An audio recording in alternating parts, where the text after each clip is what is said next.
Muling isinusulong sa Kamara ang pag-amyenda sa anti-espionage law kasunod ng nadiskubre na pagkakasangkot ng 3 Pilipino sa umano'y paniniktik. Samantala, kasado na ika-4 na civilian mission ng atin ito coalition sa West Philippine Sea.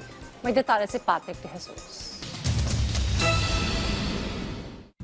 Posibleng nakompromiso ang pagkakakilanlan ng mga tauhang nakadeploy sa BRP Sierra Madre sa Ayungin Shoal dahil ito sa umano'y pang-espiya ng China.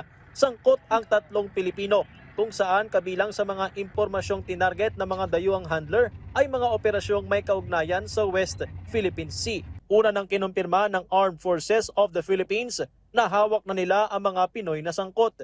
Kabilang dito ang 2 tauhan ng Department of National Defense at Philippine Navy, habang ang isa ay malapit sa opisyal ng Philippine Coast Guard na diskubre ang kanilang aktibidad noong 2025 sa pamagitan ng Insider Threat Program ng National Security Council. These actions could be detrimental. This could put the lives of our men and women at risk, especially those conducting the RORE. And we don't want this to happen. Sa kabila naman nito, hindi apektado ang rotation and resupply o RORE missions sa BRP Sierra Madre. Limitado lamang din sa classified information ang naging access ng mga nahuling Pinoy at hindi umabot sa confidential at top secret data. The details of our missions, our operations, not only the RORE, are constantly being evaluated and being adjusted for operational security.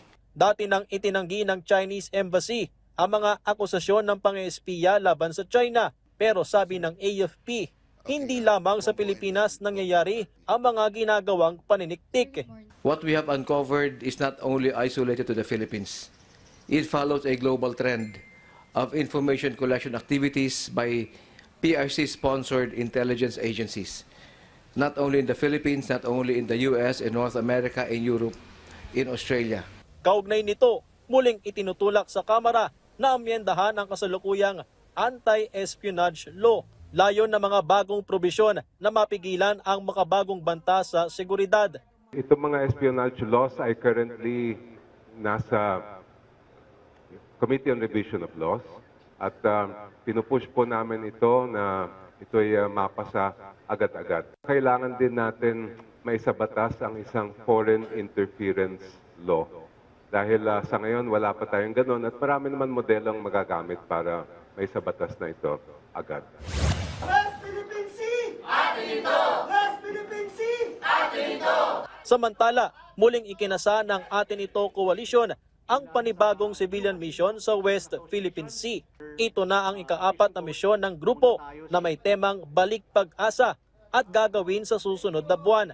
Destinasyon ng Atin Ito ang Pag-asa Island, kung saan layon din nilang maghatid ng tulong sa mga residente roon. Magbibigay din ng ayudang krudo at food assistance sa mga mangingisda sa West Philippine Sea dahil sa mataas na presyo ng mga produktong petrolyo. Gumugulong na ang mga paghahanda ng Atin Ito, lalo't inaasahan ng haharapin ng kanilang paglalayag ang mga barko ng China.